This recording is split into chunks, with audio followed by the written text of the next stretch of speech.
Sejam muito bem-vindos a esse bate-papo sobre os desafios de liderança e gestão no mercado de infoprodutos. Nós vamos ter uma conversa bem gostosa e profunda agora para a gente entender melhor como é que funciona esse mercado, quais são os principais desafios que os empresários que atuam nesse mercado enfrentam e como você, consultor, pode auxiliá-los nessa jornada. E eu estou aqui, bom, em primeiro lugar, eu quero agradecer muito a Craft Black, que está cedendo esse estúdio maravilhoso aqui para a gente. A gente está no meio do nosso encontro de Mastermind, que acontece 3 vezes por ano, e eles montaram toda essa estrutura aqui para a gente. Então, muito obrigada por vocês terem fornecido esse espaço para a gente. E eu quero agradecer muito para os nossos convidados também. A gente está com 2 pessoas de peso, gente. Quando a gente estava conversando aqui, deu até calor, do tamanho da potência que a gente está aqui. Então, eu estou com o Vitor Frazão, que é vice-presidente da Hotmart e head da Hotmart no Brasil, que também trabalhou mais de 10 anos na Bain Company, numa das maiores consultorias que existem. Né? Então, seja muito bem-vindo, Vitor. Um prazer ter você aqui junto com a gente. Obrigado, obrigado a você pelo convite. Muito legal, tô bem animado pro papo aqui. Maravilha. Parou aí a apresentação dele porque você parou de puxar. Porque Exato. se fosse puxando mais, vinha mais. A gente vai ficar aqui uns 10 minutos só fazendo a Vinha mais, apresentação. eu senti que vinha mais. Maravilha. E eu tô também aqui com o Jerônimo Temel, que é coach de produtividade e performance, pós-graduado em neurociência de comportamento e também já foi coach de muitos empresários e CEOs. E também foi meu primeiro mentor, gente. Temos que falar isso também. Jerônimo, muito obrigada pela presença. Prazer enorme, adorei quando você me fez o convite. Eu disse sim na hora, acho que não deu minutos, eu te disse sim. Estou muito feliz de estar aqui. E foi legal que você falou assim, os desafios do infoprodutor, né? Exato. E tudo que a gente, infoprodutor, olha como desafio, quem está ouvindo a gente tem que olhar como oportunidade. Exatamente. Porque o que é um desafio para mim, como infoprodutor, claramente é uma oportunidade para a tua audiência. Exatamente. E a gente vamos começar falando sobre esse mercado de infoprodutos, porque a nossa comunidade, né, que vem geralmente do mercado tradicional, eles não têm nem ideia do tamanho da potência que é o mercado de infoprodutos. Como que vocês veem o tamanho, assim, em termos de porte de empresa, em termos de faturamento? De repente, assim, vamos falar sobre, né, você que está na Hotmart, que tem isso daí. Qual que é o tamanho, o porte dessas empresas? Se você puder dar alguma coisa de números, enfim, de faturamento. Sim. Cara, esse mercado é muito grande, tem crescido cada vez mais. E a gente até na Hotmart já fez várias pesquisas, inclusive com a FGV, a gente já fez algumas. E para você ter uma ideia do tamanho, só o ecossistema de infoprodutos no Brasil gera mais de 380 mil empregos diretos e indiretos. Caraca. Né? E para você ter uma ideia, acho que isso se eu não me engano, é parecido ou até maior do que a Zona Franca de Manaus, alguma coisa assim. Acho que é um pouquinho menor. Então, é muito grande. Então, quando você fala das empresas, né, tem todo um ecossistema, tem fornecedores, tem muita coisa sendo criada e vem crescendo cada vez mais, ano após ano, crescendo num ritmo bem acelerado. E é legal que tem tanto empresas pequenas, né, que faturam ali seus 100 mil, 200 mil, até, cara, empresas que faturam centenas de milhões de reais. E esse tema de gestão e das oportunidades de consultoria, acho que uma das coisas mais fascinantes nesse mercado é que as empresas crescem muito rápido. E o que acontece quando cresce muito rápido? Geralmente, cresce com pouca estrutura, né? E acontece em várias empresas grandes. A Hotmart mesmo cresceu muito rápido, a pandemia explodiu. E aí a coisa vai crescendo e você tem que ir organizando, etc., investindo. E acontece a mesma coisa muito aqui no mercado, né? Cresce muito rápido e o pessoal tem que correr atrás para estruturar e dar os próximos passos. Então, acho que isso é uma dor bem grande, assim, nesse mercado por essa velocidade também. É interessante que isso a gente vê muito dentro do mercado de empresas de médio porte, até do tradicional. Que geralmente quando eles crescem muito é porque eles acertaram a mão no mercado, ou tem um dono tem um tino comercial muito forte, ou vem de uma família que tem esse tino comercial forte. Só que aí cresce, e é bem isso, né? Cresce sem estrutura. E aí chega um ponto que ele acaba virando gargalo do próprio negócio e não consegue mais continuar sustentando o crescimento. Jerônimo, você que já acompanhou muitos empresários, né? Como é que você enxerga que é essa dinâmica? Cara, eu vou começar por mim. Porque antes de eu acompanhar empresário, eu virei empresário, né? Eu literalmente, né, isso que o Vitor trouxe é fato. Eu literalmente, 6 meses atrás, 8 meses atrás, estava sentado numa cadeira de serviço público, quando eu comecei nesse mercado, há 11 anos atrás. Aos 40, eu larguei meu emprego público para fazer o que eu faço hoje. 6 meses depois, 7 meses depois, eu fiz o lançamento de um infoproduto que em 1 hora faturou 1 milhão. Em 1 hora. Ou seja, 3 anos de salário meu como servidor público de alto escalão, porque eu era advogado da União, era um alto escalão. Eu ganhava uns 300 mil por ano. Então, em 1 hora, eu olhei assim, quando eu dei um F5 para dar o refresh da página, tinha 1 milhão em vendas. Caraca, eu fico imaginando o que você sentiu nessa hora, né? Então é verdade, isso funciona e mesmo, aí você né? fala assim, cara, mas aí vem os problemas do crescimento. Então, eu nunca tinha empreendido na minha vida e tinha uma empresa milionária no primeiro ano. Né? Então você fala assim... É verdade, porque você fez transição de carreira também, você saiu de ser funcionário para, de repente, virar um empresário com uma empresa milionária. Inquestionavelmente. Né? Então eu acho que o primeiro grande ponto do desafio do nosso mercado é esse. Ele tem um crescimento, ele pode ter e tende a ter um crescimento desproporcional. E quando ele é desproporcional, a tua maturidade ela não acompanha o crescimento. A tua maturidade de liderar, de contratar, de entender gaps, de entender o que você precisa agora. Meu primeiro financeiro, minha head financeira foi minha mulher. Ela, para fazer conta de 2 dígitos, 18 mais 13, tem que pegar a calculadora. E ela foi a head financeira por 1 ano. Você imagina o drama da situação. Estavam os dois tentando descobrir o que vocês estavam fazendo, com boa vontade. Era isso. Se você perguntar para ela assim, quantas vezes você errou? Aí vem o pior. Ela vai dizer, nenhuma. Ou seja, ela sequer conseguiu achar os erros que ela cometeu. Então, eu acho que a grande oportunidade que tem é que nós, infoprodutores, hoje talvez já eu não 11 anos nesse mercado, com 51 anos de idade, mas você pega uma geração Z, você pega uma galera muito jovem, que tem resultado muito rápido, que não estava preparada para liderar, não estava preparada para contratar, não estava preparada para promover, e se vê diante de uma empresa que tem um faturamento muitas vezes multimilionário. 4 milhões, 5 milhões, 10 milhões. Isso é realmente relativamente lugar normal comum, nesse mercado. No nosso né? meio aqui da Craft que a gente está, 5 milhões é uma pessoa ok. Né? É um membro ok. Exatamente. E tem uma coisa que eu acho bem particular do mercado também, que assim, eu acho que são uma coisa, né, dando um passo atrás, que eu acho que quando você vê as pessoas que conseguem construir isso, são pessoas incríveis, né? Ninguém consegue sair do zero, fazer muitas vezes 5 milhões. Eu já vi gente fazendo mais de 10 milhões em menos de 1 ano.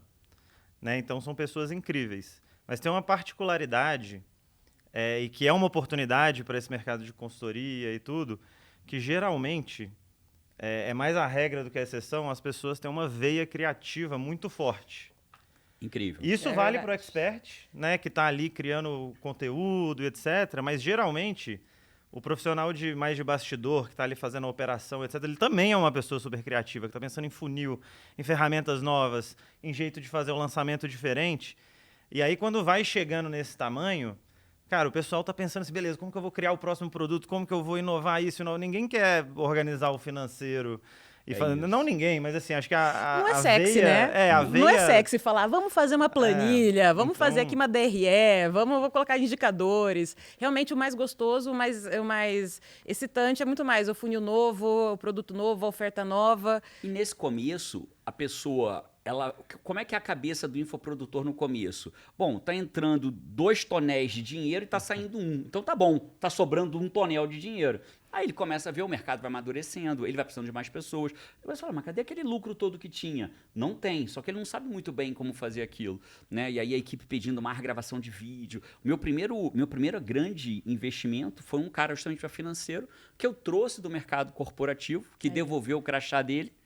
E foi trabalhar, ele veio por equity para minha empresa. Olha que, aliás, isso. veio uma outra oportunidade. Então, ele veio por equity para minha empresa, porque eu não tinha como pagar aquele cara, que era um cara de 50 mil reais CLT, 50k CLT.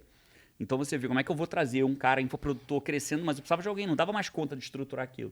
Aí ele botou ordem na casa, veio por equity, botou ordem na casa, ficou meu sócio muitos anos. Hoje faz parte da Craft. Olha isso. Não, e é legal que entra bem aí a oportunidade dos consultores, né? Porque os nossos consultores estratégicos, eles acabam atuando muito como se fosse quase um CEO as a service. Sabe, alguém que está de lado, olhando a empresa, mas sem necessariamente aumentar o custo fixo. Porque é bem isso. Talvez esse mercado, por mais que o faturamento seja muito grande, ainda a empresa não está no nível de maturidade que ela consegue ter essa previsibilidade e realmente bancar um CLT de 40, 50 mil, que quando você coloca no CLT vai para 75, vai para 80 mil reais. Né? É isso. E aí essa oportunidade de contratar de fora vem preencher esse gap.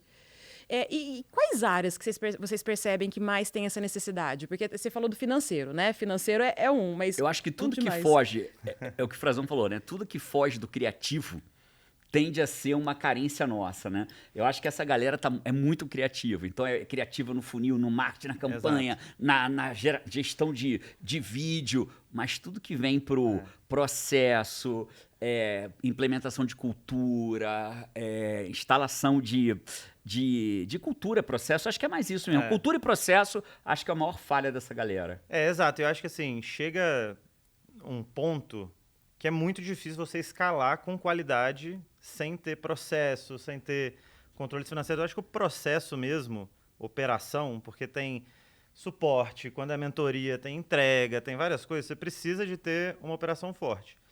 E acho que a maior prova que isso é uma grande oportunidade é que muitas vezes as empresas que a gente vê escalando de verdade, passando dos 8 dígitos, 10, 20 milhões, geralmente tem uma combinação de um sócio que é muito dessa veia criativa, que está fazendo aquilo, e um sócio que é muito mais operador. Mas essa combinação nem sempre existe. Então tem muita gente que os dois têm mais uma veia de criatividade, quer construir, são pessoas que gostam muito mais de construir do que de organizar uma coisa que já existe. E aí a gente vê muita gente buscando ou consultoria ou conseguir um sócio, igual o Jerônimo falou, para conseguir passar suprir essa arrebentação, isso, né? né? E continuar escalando. É engraçado que isso reflete muito nas conversas que a gente tem no almoço, nos coffees. É exatamente isso. Eu não gosto de fazer isso. Eu não gosto de ver esse lado. Eu não quero ver isso. Eu queria que alguém resolvesse isso para mim. Porque é bem isso. A pessoa, ela começou querendo vender a arte dela, né? Realmente colocar a voz dela para o mundo. E, de repente, ela se vê tendo que fazer processos, fazer ritual, fazer gestão, que foge daquilo que ela está acostumada. Porque você tem algum tipo de dado para mostrar quantas dessas pessoas elas fizeram transição ou realmente já nasceram nesse mercado? Porque é uma coisa relativamente nova, né? É só olhar para a barba branca. Tem barba branca, fez transição. É uma molecada, nasceu nesse mercado. Tá fácil. Olha para mim. Você chutaria que eu fiz transição ou que eu nasci nesse mercado? Amei. Você é o padrão da transição, né? É isso. Se a pessoa está muito confortável fazendo TikTok, fazendo Reels, é que ela não fez transição. Se ela sofre, né? Se ela tem que ficar entendendo as tendências. Eu amo gravar podcast, eu amo aqueles papos mais profundos. É isso. Agora, quando me pedem que faz um gancho, pula da cadeira, eu falo, porra, bicho, passei de 50, vou pular da cadeira depois de 50. Não tem mais idade para isso, vamos arrumar um gancho diferente? Bora. Mas eu acho que assim, tem de todos os perfis. Claro. Mas, geralmente também, quando as pessoas estão vendendo conhecimento. Então, geralmente, a pessoa acumulou um conhecimento passado. Então, assim, eu acho que tem bastante transição, especialmente do expert. E o pessoal mais de bastidor pode ser que foi direto, etc. Mas, assim, tem de tudo. Mas eu acho que tem bastante transição também, bem relevante. Sabe o que eu acho uma coisa que é legal para a tua audiência? Que eu acho que o nosso mercado, ele já nasceu com a palavra ROI. ROAS. É verdade. Então, diferente eu vou chamar de ser humano normal, que não é dos malucos do nosso meio, do seu inclusive, né? O ser humano normal, ele não tende a olhar para algo como ROI. Ele olha se é caro ou se é barato. O nosso mercado já conhece a lógica do ROI. Então, eu não estou preocupado se o cara vai me cobrar 5 mil, 10 mil, 20 mil, 30 mil. Eu estou interessado em saber o que aquilo vai me retornar. Então, isso eu acho que é uma ótima oportunidade para um consultor, né? Para ele conseguir mostrar o quanto ele vai retornar. Então, né, a gente pagou uma vez uma consultoria super cara, que era uma melhoria no planejamento tributário nosso. Cara, sei lá, foi 100 e tantos mil reais. Mas no primeiro ano já economizou 300. Então, eu consigo olhar para aqueles 100 e poucos mil como algo peanut, de graça, né? Porque eu vou votar 3 vezes, né? Que a gente olha sempre, qual é o ROI? Mesmo, 2 vezes, 3 vezes. Então, se o cara conseguir... Agora, o que não funciona pra gente, se eu fosse um consultor? Cara, a gente não contrata no modelo clássico de contratação, de PPT, de fazer uma apresentação formal. A gente não contrata assim. A gente contrata no ROI mesmo. É tipo, cara, bicho, isso aqui que você... Vai direto ao assunto. O que você vai fazer na minha empresa? Não, vou organizar isso, isso e isso, vai te retornar isso. Entendeu? Aí vem aquela formalismo. Não, sem corporativez. É isso. Sem corporativez. E até nessa coisa de estar acostumado com ROI, ROAS, etc., no nosso mercado as pessoas estão muito acostumadas com a promessa, né? Então, assim, qual o resultado que você vai me entregar? Então, tem que tomar cuidado para não ir fazer um PowerPoint super complexo. Quem é você, né? Que você começa a falar, o cara já está segurando na cadeira, 10 etapas e tudo. Acho que é muito, cara. Qual vai ser o resultado? qual trabalho você vai ter, né? O que eu vou fazer, o que você vai fazer. Se eu fosse você que está ouvindo a gente, anotava isso. Tira trabalho de mim. Não vem me apresentar a lista de curso que você fez, cara. Eu não estou interessado no curso que você fez, bicho. Não estou interessado, cara. Eu quero saber o seguinte, qual é a promessa, o que você vai resolver? Que problema você vai resolver meu? Me diz que eu não vou ter trabalho nisso e quando você vai me retornar? Acabou, você está contratado. É isso? Cara, ó, vou resolver esse problema teu. Não vai levar... Você não vai precisar. Vou precisar de... E agora seja franco. Vou precisar de 3 pessoas da tua equipe. Vou precisar lidar com o seu head financeiro. 2 reuniões com você. E vai custar tanto e vai te retornar tanto. Acabou. Gente, eu acho que deixar claro também o que ele precisa de você como dono da empresa. Porque eu já vi coisa dando errado que assim, vende um sonho muito grande... que não vai te dar trabalho, mas no final precisa um pouco. Cara, então, assim, combina bem. Posso botar só Claro, eu tô contratei uma vez a consultoria de SEO, para fazer de SEO. SEO é muito do nosso mercado, né? Aí, beleza. Aí o cara queria só falar comigo. Tinha que ser eu na reunião. Falei, tá bom, bora. Cara, a Paty conta até hoje essa história. Eu saí com a pressão alta. Juro pra você. Porque a lista de coisas que eu tinha que fazer, que ele saía dali... Eu falava, caralho, bicho, eu saía nervoso da reunião. O cara não entendeu que eu sou dono dessa empresa, né? Ele não sabe o que ele tá falando. Isso. E não era nem sobre eu sou o dono da empresa, é sobre, bicho, eu não consigo entregar isso aí. Eu não sei nem do que você... Tem coisa que eu nem sei do que você tá falando, Exato. não consigo te entregar isso. Não, total. E nisso tem um poder, assim, de simplificar, sabe? Porque, geralmente, as pessoas que vêm de empresas muito grandes, processos muito complexos, ela vai... assim, tender a achar que uma coisa muito complicada é a coisa legal. E muitas vezes, cara, para talvez duplicar a eficiência da empresa, cara, são coisas simples. Então, acho que vender simplicidade nesse sentido de resolver os problemas é uma coisa boa também. Gente, assim, eu tô nas nuvens, porque é exatamente isso que é o meu trabalho junto com eles. Que incrível. Fazer um detox do corporativez. Eu falo isso com eles. Porque é exatamente isso. Quem sai do corporativo sai com jargões, sai com uma coisa muito estruturada, sai com palavras grávidas e sai com uma formalidade que não combina com o empresário de médio porte. Não combina com o cara que está na lida todos os dias, que não quer saber disso. Não quer saber do teu currículo. É o que você falou, não quero saber os cursos que você fez. Eu quero saber qual é o resultado que você vai me entregar. Sabe quantos CEOs de empresa me pediram até hoje o meu currículo? Para eu atender? Nenhum. É isso. Nenhum. É isso. É assim, mas eu não tenho pós-graduação nesse tema, mas não interessa. Qual é o resultado que você gera? Você consegue sustentar esse resultado? Isso aí.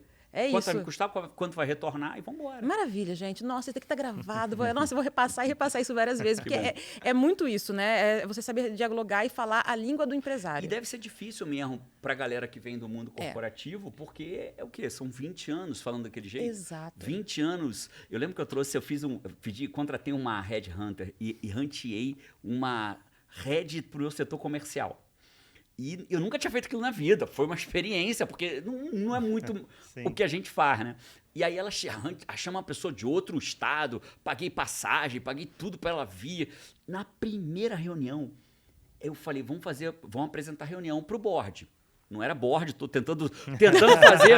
o depara, tentando fazer um rapport aí com a tua galera aí, né? Foi fazer a apresentação pro board. Quem era o board? Eu a Paty. Não, a gente já era uma empresa de um andar inteiro, mas era um moleque de marketing, não sei o que lá. E a gente foi fazer essa reunião. A gente chamava de comitê, que era o lugar era uma vez por mês, a gente ficava todo mundo numa sala, cada um apresentava, e ela me trouxe os números, ela respondia para mim diretamente ainda naquele momento. Aí eu olhei e falei, fulana, nosso setor de venda não foi tão bem assim esse mês. Aí ela falou, eu sei, mas aí, né, a gente vai apresentar para todo mundo, esses são os melhores números que eu arrumei. Não, você tá louca.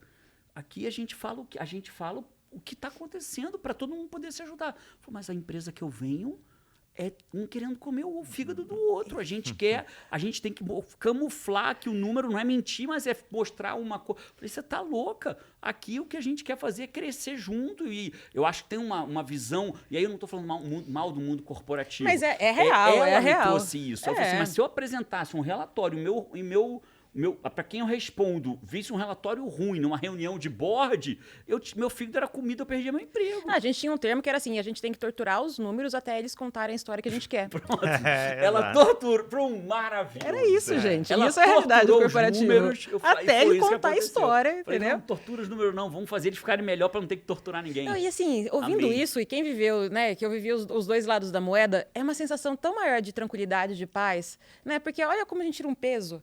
disso de você ter um nível de criticidade tão alto.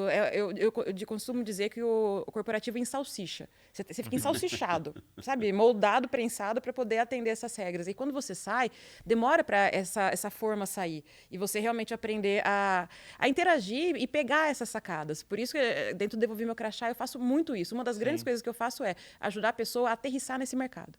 A sair da cabeça do corporativo, das multinacionais, das grandes empresas e entender qual que é a real necessidade desse empresário e como ele fala, como chegar até ele. Exato. Não há mal nenhum no mundo corporativo. Claro, mas claro. para algumas pessoas deu o tempo delas. Exato. E querem outras. Né, é o prazo de validade, né? É isso aí. E eu acho que isso é uma das coisas mais legais de trabalhar com um empreendedor mesmo, entendeu? Porque uma coisa que acontece quando a empresa vai ficando muito grande, que às vezes as pessoas se desconectam um pouco do resultado. E é normal, porque ela foi contratada para fazer uma coisa, por exemplo. Ela foi contratada para fazer a metodologia de coisa tal. E aí ela vai fazer a metodologia o melhor possível. E quando é muito grande, tem muitas camadas, não sei o que, está muito longe da ponta. E o empreendedor, cara, ele quer o resultado. Então, assim, ele quer maximizar o ROAS. Qual que é o maior retorno com o menor investimento possível. Tem um amigo meu, tem a camiseta da também, equipe. né? O resultado cura. Juro. Camiseta. É isso, o resultado cura. Caralho, eu trabalhando 16 horas por dia essa semana, mas o resultado cura. É isso. Abriu o carrinho, resultado cura.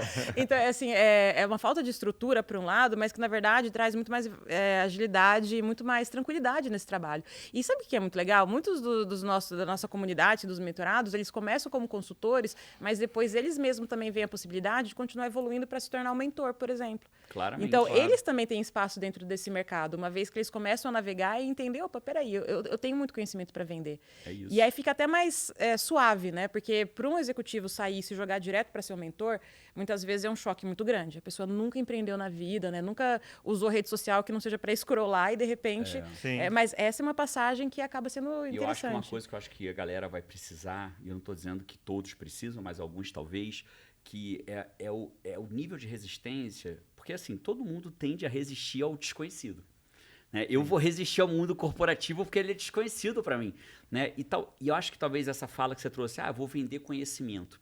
Para quem não é do nosso mercado, parece um termo ofensivo, mas a palavra é literalmente essa. Eu, Jerônimo, quero comprar conhecimento que eu não tenho. É isso que eu faço o tempo inteiro, comprar conhecimentos que eu não tenho. Exatamente. E o que eu faço? Vendo conhecimento que as outras pessoas não têm. É só isso o mercado. E se você for um pouquinho a mais que isso, no fundo você está comprando tempo. É óbvio, método, lógico. Segurança. Exato. E tempo hoje é, cara, a coisa mais importante que a gente tem, né? Então você tá... É isso. Você poderia aprender online, você não tem uma curadoria, você não tem um mentor, então eu acho que no fundo você está vendendo uma aceleração, né? E que para o pessoal tem muito valor. As 3 primeiras coisas que eu fiz quando veio a pandemia foi, primeiro, tomei uma decisão rápida, logo que a pandemia estourou, na sexta-feira eu mandei meu time para casa, mas aí tem a ver um pouco com a minha visão de mundo, e aí isso é minha, não está certo nem errado. Mandei as pessoas para casa, criei 3 princípios para guiar o time durante a pandemia, porque a gente tinha 40 eventos presenciais marcados. Buscados.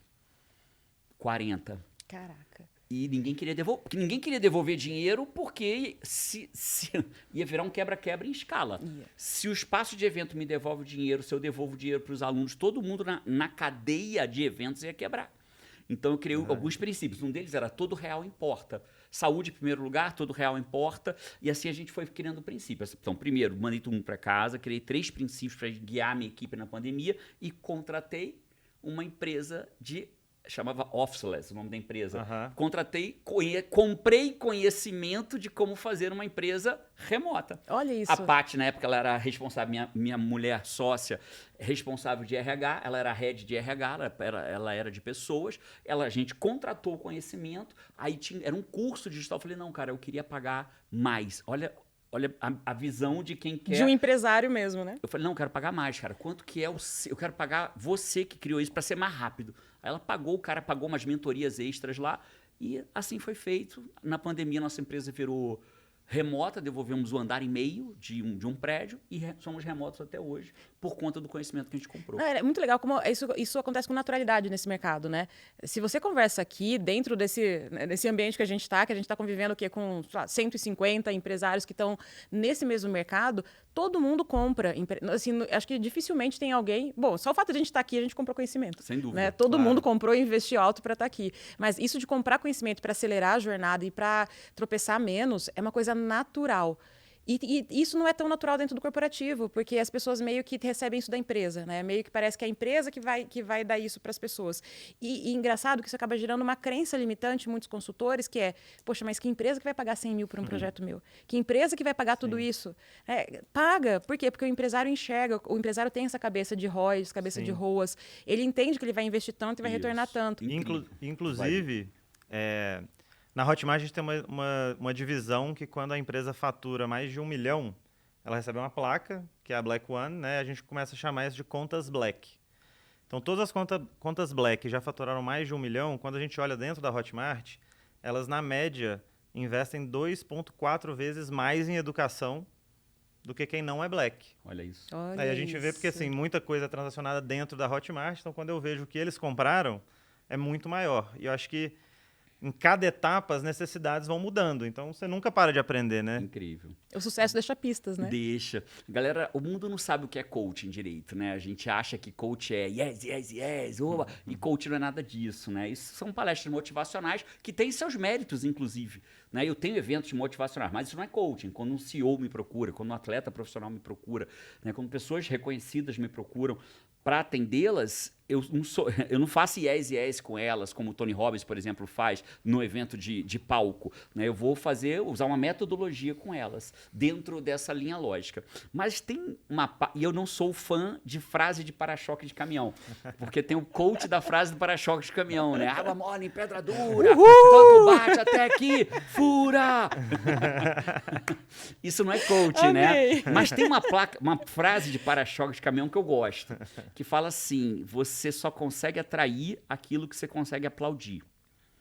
Amei. E olha que interessante, né? Muita gente fala assim, esses vendedores de curso, eu faria diferente. Eu falaria assim, cara, o que esses vendedores de cursos fazem para ter tanto retorno financeiro e ter... Então, toda vez, enquanto eu falo assim, esses vendedores de curso, eu não consigo atrair, eu não estou aplaudindo. Então, eu preciso aplaudir para atrair. É para-choque de caminhão? Mas o que isso quer dizer neurocientificamente falando? Se aquilo para mim é um problema, meu cérebro rejeita. Ele não consegue nem te ouvir, Ju. Não, e como é que eu vou cobrar caro se eu não aceito pagar caro? É isso. Como que eu vou vender Seja o high cliente ticket? que você quer atrair, né? Exato. Seja o cliente que você quer atrair. Exato. E sabe que esse fenômeno que acontece, dentro do LinkedIn, ele acaba sendo muito forte. E dentro do LinkedIn, às vezes, existe um certo ranço contra pessoas que estão sendo bem-sucedidas dentro do digital. É claro que existe uma parcela que exagera, existe uma parcela, mas como em qualquer profissão. Né? Só que o que eu percebo é que isso acaba criando um ambiente tóxico, porque as pessoas que estão dentro do corporativo, que gostariam de estar vivendo essa vida, mas não têm a coragem de pagar o preço de construir, ficam gerando essa toxicidade, né, desses comentários. E aí quem se arrisca realmente a fazer essa construção, muitas vezes se vê com medo da exposição, com medo de arranhar a reputação que construiu em décadas dentro do corporativo, com medo do que o pessoal que ficou está falando no cafezinho sobre eles. Você sentiu um pouco disso quando você fez a sua transição e que você começou a gravar vídeo? A Paty, ela é pernambucana. Eu sou carioca, minha mulher é pernambucana, a gente se conheceu em Brasília, os filhos são capixaba. Hoje eu moro na Flórida, não sei onde os netos vão nascer. Isso é uma multinacional. Praticamente. É uma verdadeira. Praticamente. E ela tem uma fala aqui no Recife, de onde ela vem, que quando você solta uma corda de caranguejo dentro do balde, você não precisa nem botar tampa. Porque quando um caranguejo tenta sair, os outros caranguejos puxam ele para fora. Isso é literal. E eu perguntei, é literal isso? Ela falou, literal. Você solta os caranguejos dentro do balde, não precisa nem botar tampa, que um não deixa o outro sair. Então isso acaba sendo uma realidade em quase todo o mercado de quem quer ser o herege daquele mercado. E isso acontece, né?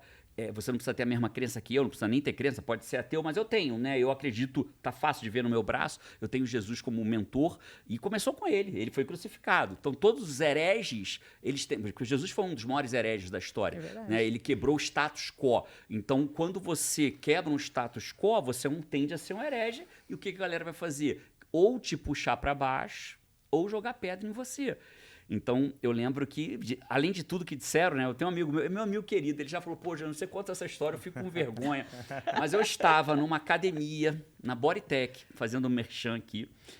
Aí tava eu no banheiro, sem roupa, tinha acabado de tomar banho e tal. Ele chega pra mim, bota a mão no meu ombro e fala assim, eu tava largando meu emprego público, ele é servidor público até hoje, botou a mão no meu ombro e falou assim, você não está pensando nos seus filhos. E saiu. Eu tive uma crise de choro dentro da banheira da academia, pelado. Com um monte de homem pelado, eu sou heterossexual. Tava tudo bem, mas eu sou heterossexual, meu medo qual que era? Deles virem me consolar, tudo pelado, aqueles homens tudo fortão, e eu chorando no banheiro da academia, eu falei, já era. Já era. Então, isso foi uma história verídica, né? E eu conto essa história, ele soube que era ele na mesma hora. Aí ele falou, pô, Jânio, tu conta essa história? Eu falei, pô, foi verdade, você me deixou chorando, pelado no banheiro da academia. No fundo, ele estava te julgando com a realidade dele, né? Claro. Com a lente e dele. muitas vezes é até amor. Porque o cara que o jeito gosta dele, de né, você, de ele vai dizer, expressar. cara, você tá fazendo mal, você não tá pensando nos teus filhos. Isso é uma Sim. loucura. Você não tá pensando nos teus filhos, né? E a gente vai acontecer isso em qualquer situação. Por isso que é tão importante fazer parte de grupos de mentoria, de comunidades em que você está vivendo com pessoas, né? Está convivendo com pessoas que estão no mesmo sentido que você. Porque senão a jornada se torna muito solitária e essa autossabotagem é muito fácil de acontecer. É isso. Sempre vai ter mais pessoas querendo te puxar para baixo do que realmente te incentivar para crescer. Não necessariamente porque elas querem o teu mal. Exato. Às vezes querem até o seu bem. É uma maneira de expressar amor, mas não é aquela que você precisa. Sem dúvida. E eu acho que quem tem interesse nesse mercado, o principal é começar a conhecer de verdade, entendeu? Porque quando você está olhando de longe na internet, cara, muita coisa que viraliza são coisas mais polêmicas, coisas assim, não tem como um ex-executivo, alguém que entrar aqui, não vir, por exemplo, aqui na Craft, ver as pessoas e não ficar deslumbrado, entendeu? Porque você vê a Sabrina que estava lá com a gente, ela aprovou mais de 500 pessoas em medicina, ajudou a mais de 500 pessoas passarem em medicina. E aí você começa a ver, né, o Thiago Castro, por exemplo, que, cara, ajuda as pessoas que têm filhos autistas. Então, assim, é cada história tão incrível que, assim, se você conhecer de verdade, Exato. não tem como não se apaixonar, assim, pelo que as pessoas estão fazendo, o que elas estão construindo e a transformação de verdade que elas estão gerando, entendeu? Enxergar que isso aqui é um mercado sério, né? Se você conseguir ultrapassar a primeira barreira do preconceito e olhar o que tem por trás, e enxergar que tem muita gente construindo muita coisa séria aqui dentro. Eu iria mais adiante, eu diria que a grande maioria que está aqui hoje, né, das pessoas que chegam em algum lugar, elas são sérias e têm propósito.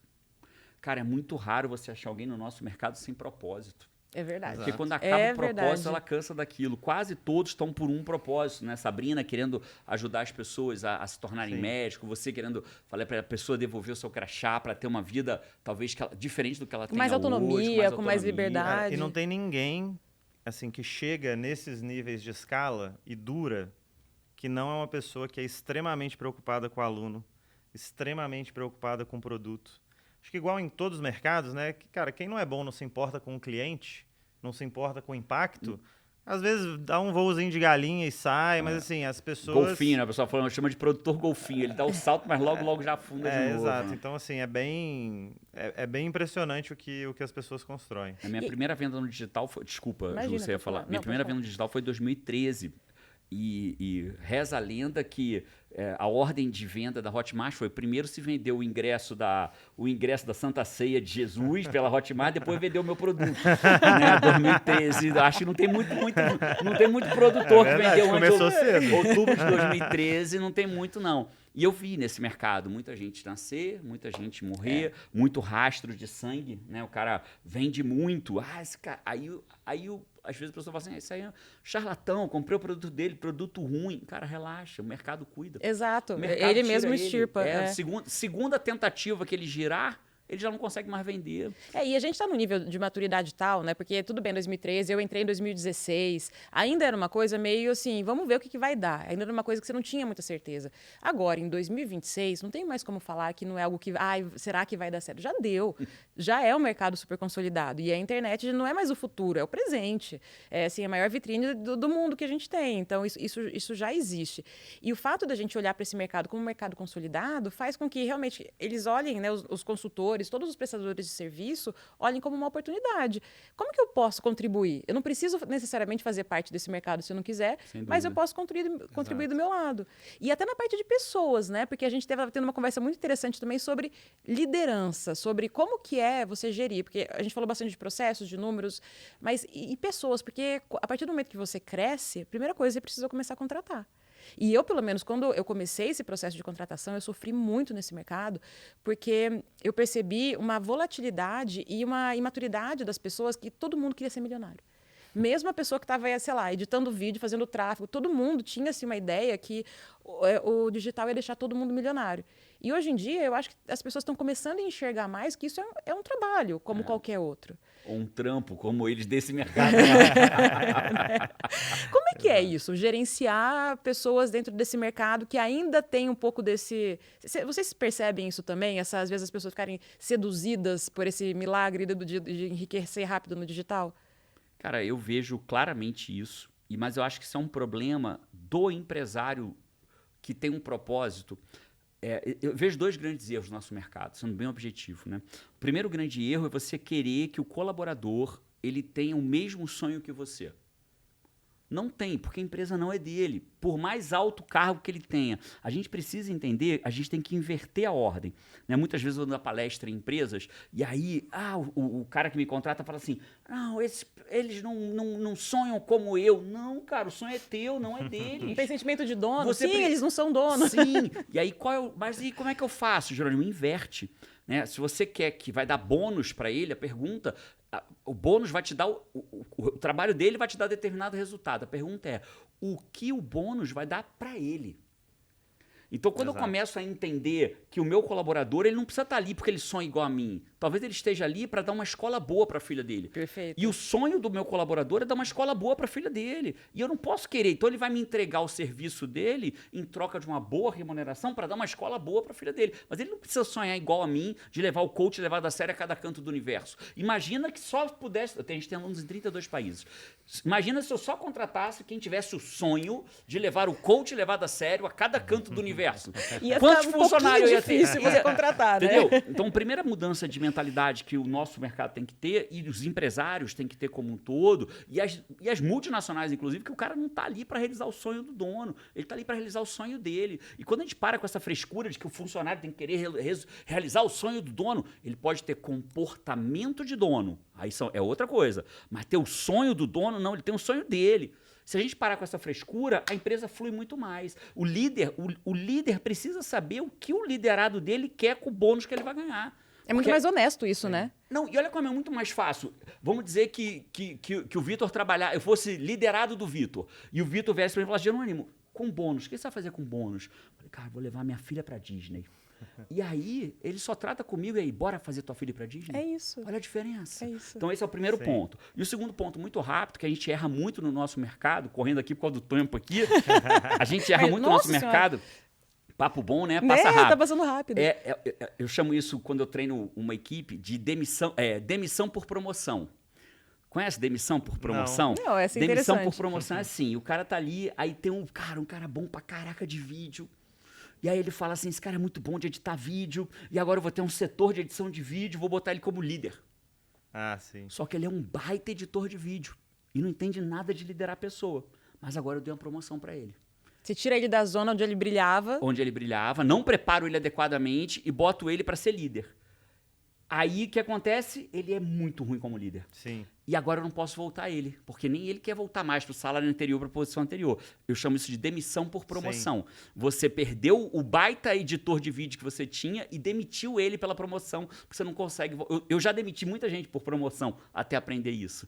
Então, esse é um outro problema do nosso mercado clássico. Até porque você falou, né, de treinar, ele não foi treinado para ser líder, porque muitas vezes o próprio empresário também não sabe ser líder, porque ele também não foi treinado para ser líder. Ele é bom naquilo que ele está vendendo, mas de novo, na arte dele, né, que ele era criativo. Mas Ou seja, olha a quantidade de oportunidade para tua galera aí. Para quem trabalha com liderança, né? Total. Eu vejo muito isso, porque isso é uma dor grande quando a gente conversa com esses infoprodutores. E muitas vezes, muitos deles assumem, eu não quero, eu não gosto desse lado, mas eu preciso fazer porque eu percebo que eu não estou crescendo. E precisa entender, porque existe técnica, existe ferramenta. Não é aleatório, não é simplesmente você chegar e fazer no improviso. E aí onde entra essa questão de você respeitar, né, o espaço. Olha, eu sou muito bom nisso, mas aqui nem tanto. Então talvez eu vou contratar alguém que seja muito bom nisso para a gente somar forças e complementar, né? E eu acho que esse desafio das pessoas é até bem parecido com o que muitas empresas de outros setores passam. Porque, assim, é super difícil achar alguém bom, de verdade. Sabe? O cara que é inteligente, que quer trabalhar, sabe? Quer chegar lá e vai ficar até comportamento tarde, de dono. que tem comportamento de dono e tudo. E o que acontece? Quando você acha uma pessoa dessa, cara, você tem que criar as coisas que ela precisa para continuar crescendo. Porque, geralmente, pelo menos na minha visão, o que essa pessoa precisa? Cara, ela tem que achar que ela está num lugar de sucesso, né? Que, tipo assim, ela tem orgulho do que ela está fazendo e da transformação que ela está gerando, que envolve até você vender o seu sonho bem. Cara, ela tem que admirar a liderança da empresa, Incrível. que nesse caso vai ser o dono. Cara, isso é muito importante. Assim, se você não admirar a pessoa, provavelmente ela vai sair. E, cara, uma pessoa muito boa que está disposta a dar o sangue dela, trabalhar igual o dono, etc., ela tem ambições. E muitas vezes não é uma coisa muito tangível. Mas cara, eu quero crescer, eu quero, sabe, quero ser bem-sucedido. E você tem que garantir que essa pessoa anda no ritmo certo, senão ela vai sair. E é um problema que acontece em todas as empresas, né? Grandes talentos. Por isso que é uma das coisas mais importantes da empresa estar sempre crescendo. E crescendo cada vez mais, sabe? Porque se ela não cresce... Para gerar as oportunidades. Você não promove as pessoas, elas não acontecem e aí elas acabam saindo. Esse é um ponto bem interessante, né? Que, no fundo, o que você está falando de cultura. Que talvez esse mercado ele não se preocupe, porque talvez nem saiba o que é cultura, se é de comer ou de passar no cabelo, né? Essa coisa toda. Mas, no fundo, depois que você cresceu, você chegou num certo nível, num certo porte, você precisa começar a se preocupar com isso. Quais são os valores que eu estou disseminando dentro da minha empresa? E valores é muito mais aquilo que eu aceito, que tipo de comportamento que eu aceito que aconteça. E começa a fugir meio que do controle se a pessoa não começa a pensar nisso de uma maneira um pouco mais estruturada. Como é que eu quero que a minha equipe trabalhe? O que eu quero que seja os valores que regem, né, os nossos comportamentos? O que é ok, o que não é ok? Como é que nós vamos lidar com situações assim com um cliente ou com outro cliente? Então, é realmente levar a sério isso de uma maneira de entender que precisa ser feito um olhar mais aprofundado, e não é de qualquer jeito. Porque muitas vezes o próprio líder ele não foi treinado, então ele não conhece sobre isso e ele não consegue nem treinar. Ele não consegue saber o que ele precisaria estar fazendo. E aí vira meio que ovo e galinha, né? Eu não consigo treinar, mas por quê? Porque eu também não sei o que eu tenho que fazer e eu estou preocupado aqui com esse desenvolvimento. E principalmente no mercado em que existe essa volatilidade, porque eu vejo a diferença entre contratação e funcionários que estão em empresas de mercado mais tradicional e estável, em que a pessoa ela não tem expectativa, ela não tem ambição que ela vai entrar e ela vai ficar milionária em 2 anos. Ela sabe que ela está sendo contratada por um trabalho, ela sabe que o salário dela é aquilo, que no máximo ela vai receber uma promoção a cada 2, 3 anos e a expectativa está alinhada. Eu vejo muita falta de expectativa no nosso mercado. E isso, às vezes, complica para o dono. Porque poxa, eu estou aqui faturando não sei quantos milhões, eu estou aqui crescendo, eu estou aqui falando de resultado, falando de lançamento, e aí eu estou pagando, sei lá, 2, 3 salários para... Mas é aí que entra a tua galera, né? Porque a gente, quer ver, coisas que a gente facilmente contrata. Plano de carreira a gente não sabe fazer, porque não vivenciou isso. Plano de carreira, estruturar um plano de carreira, estruturar a cultura da empresa, estruturar processos da empresa, estruturar valores na empresa, criar um setor comercial. Isso aí, e tudo que eu estou falando foi coisas que eu já paguei por esses conhecimentos. Já paguei gente para estabelecer o setor comercial para mim. Ao invés de eu ficar batendo cabeça ali, contratei um cara que já criou 10 setores comerciais da empresa, paguei uma grana boa para ele, estabeleceu o meu setor comercial, define tudo. E, aliás, esse eu acho que é uma das maiores oportunidades, porque tem o ROI muito claro, né? Exatamente. Muito claro. Sucesso do cliente. Organizar o financeiro, organizar o sucesso do cliente, contas a pagar, contas a receber, nada disso eu dominava. Posicionamento de marketing. A gente acabou de comentar, né? Que a gente contratou a mesma agência para fazer reposicionamento, então essa parte de brand, de posicionamento. O que mais? Fazendo um brainstorming aqui de contratações que vocês percebem como sendo urgentes dentro desse setor. Cara, eu acho que talvez uma que é muito importante, muitas vezes as pessoas não pensam, é RH mesmo. Para você contratar de forma estruturada, para você, sabe? Então, assim, como você contratar uma pessoa boa de RH e estruturar algumas coisas, já funciona. Porque também se estruturar um monte de coisa e não tem alguém que toma conta, não adianta. E aí você começa a contratar melhor, né? Você entrevistar muitas pessoas, fazer alguns processos básicos. Assim, eu acho que foi legal você falar, me veio um insight aqui, implantação de setores, ajudando a pessoa a contratar a pessoa que vai permanecer ali quando ela for embora. Exatamente. Então, se eu RH, por exemplo, se eu voltasse no tempo, eu teria tido o RH mais cedo. Exato, Demorei porque muitas a ter um RH. vezes a pessoa começa, né, pelas coisas que doem mais, são mais latentes, são mais visíveis, que é financeiro, vendas. Às vezes vendas vem até primeiro, né? Vendas, financeiro, depois vem processo, mas muitas vezes a pessoa não entende tão bem assim a importância, por exemplo, de um RH bem estruturado para contratar as pessoas certas, enfim, todas essas... Ela só vai entender depois, lá na frente, partes, né? E esse ponto que você falou de treinar,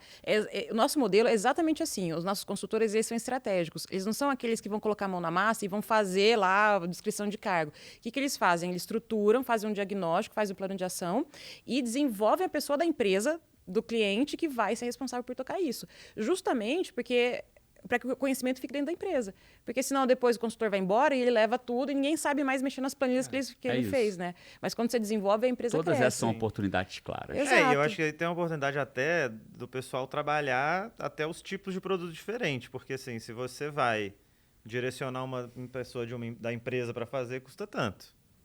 Se você vai fazer, custa 5 vezes esse tanto. Que é o exemplo que o Jerônimo mesmo deu. Talvez ele ia falar assim, cara, não, eu não quero que você me dê as instruções, eu quero que você faça. Mas não seria o Jerônimo, seria uma pessoa da equipe dele. Pode ser. Não, por exemplo, o comercial foi isso. Contratei um cara, ele foi lá, a Paty, naquele momento, tinha virado a head do projeto, e ele implantou o serviço inteiro. Software, como que ia ser, como é que as mesas ficariam sentadas, como que remunera, como que dá promoção, como que faz comissão, pré-venda, pós-venda, e implantou tudo. Treinou a equipe, deixou a equipe rodando. Dezenas e dezenas de isso. milhares de reais. Isso. Não lembro exatamente, mas acho que foi papo de 60 mil. Foi papo de 60 mil. Maravilha, exatamente esse é o foco. É fazer o plano, fazer toda essa estruturação e treinar a equipe para que a equipe seja capaz de levar isso a cabo, para que a hora que o consultor sair, o resultado não seja perdido, Golaço. né? Maravilha, gente. Quero agradecer demais a presença de vocês. É uma pena que a gente já está com o tempo estourando, porque dava para continuar essa conversa, mas eu tenho certeza que quem está assistindo a gente já conseguiu entender com muita clareza como é que funciona esse mercado, onde estão as oportunidades, e a gente vai continuar trabalhando para cada vez mais desenvolver esses consultores, para ajudar esses empresários, para que todo mundo junto cresça, né, cada vez mais. Quero agradecer de novo a Craft, que nos cedeu aqui esse estúdio maravilhoso, e aí pedir rapidamente um último recado que cada um de vocês gostaria de falar sobre esse tema. Cara, eu vou deixar 2 recados. Primeiro, eu acho que a tua audiência devia exigir de você que você tenha um podcast. Porque eu acho que eles vão gostar. Esse é o primeiro recado. Peçam a ela que faça um podcast. Cara, o segundo recado é que Tony Robbins tem uma frase que é: sucesso sem felicidade é fracasso. E eu fui muito bem sucedido. Eu era sou filho de taxista com datilógrafa, dormi no colchonete até os 26 anos de idade. E eu passei no concurso público, ganhava 21 mil reais por mês. Isso lá atrás, né? Passei aos 26 anos de idade. Quando eu saí do colchonete para virar classe A da noite para o dia, segundo o IBGE. Só que muito rapidamente eu descobri o sucesso sem felicidade. Eu tinha uma grana que ninguém tinha ao meu redor, uma posição invejável para muitas pessoas que queriam passar no concurso, mas eu não tinha felicidade. Então, é muito caro você não ter felicidade. Então, se você, nesse exato momento da tua jornada, você está insatisfeita com a tua vida profissional, você não precisa fazer loucura. Eu demorei... As pessoas falam, você foi maluco. Não fui, não. Demorei 2 anos e 1 mês para fazer minha transição de carreira. Começa fazendo o trabalho depois do trabalho. Faz o trabalho depois do trabalho. E uma hora a transição chega. A minha demorou 2 anos e 1 mês. Então... lembra de uma coisa, você não vê o mundo a passeio, a vida passa muito rápido. Não se arrependa daquilo que você deixou de fazer para depois. Maravilha, gente. Olha, como eu tenho muito orgulho assim, de ter você como mentor, viu, Jerônimo? Porque essa sabedoria é o tempo todo, né? Ao mesmo tempo, estratégia, pé no chão e sabedoria humana. Que isso. Incrível. Tamo junto. Boa, e eu queria reforçar o potencial desse mercado. Assim, eu acho que quem entrar e conseguir ajudar as pessoas... vai dar muito bem, porque, por exemplo, né, muita gente acha que o auge do digital foi na pandemia. E dando um exemplo, na pandemia, a Hotmart entregou aquelas placas acima de R$1 milhão, a gente entregou 820 e poucas placas. Foi o auge do digital, né? E ano passado, a gente entregou mais de 1.700. Uau. Ou seja, o auge ainda nem chegou, né? Mais de 2 vezes a pandemia, que em teoria é o auge. Então, assim... tá muito aquecido, tá crescendo, e eu acho que cada vez mais o mercado está mudando de serem indivíduos monetizando conhecimento para se tornarem empresas mesmo. Essa é uma tendência muito forte. Tem empresas que transacionam na Hotmart, empresas do nosso mercado, que já tem fundos de investimento grande investindo, coisas do tipo. E acho que essa é a tendência. Cada vez mais são empresas, sabe? Isso está só no início. Eu brinco que a gente o nosso mercado é tipo a internet em 1997, entendeu? Que assim, em 2000 o pessoal tava falando que acabou, mas acho que está só no começo e tem muito para crescer. Que incrível. Então, olha só, a oportunidade está aí. Vamos aproveitar e contem com a gente para ajudar a profissionalizar cada vez mais esse mercado. Obrigada. Aê! Aê!